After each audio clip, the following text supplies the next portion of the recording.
নমস্কার। আজকে নিবেদন কৃপণ রবীন্দ্রনাথ ঠাকুরের লেখা। আমি ভিক্ষা করে ফিরতেছিলাম গ্রামের পথে পথে। তুমি তখন চলেছিলে তোমার স্বর্ণরথে। অপূর্ব এক স্বর্ণ সম লাগতেছিল চোখে মামো।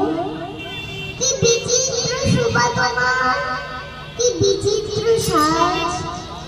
আমি মনে ভাবিতেছি কি কোন মহারাজ আজ ভেবেছিলেন তবে আজ আমারে দাঁড়ি দাঁড়ি ফিরতে নাহি হবে। বাহিরতে নাহি হতে কাহার দেখা পেলেন পথে। চলিতে রথ ধন্য ছড়া ধারি মুঠা মুঠা কুড়িয়ে নেব ভারে ভারে। দেখি সহসা রথ থেমে গেল আমার কাছে এসে। আমার মুখপানে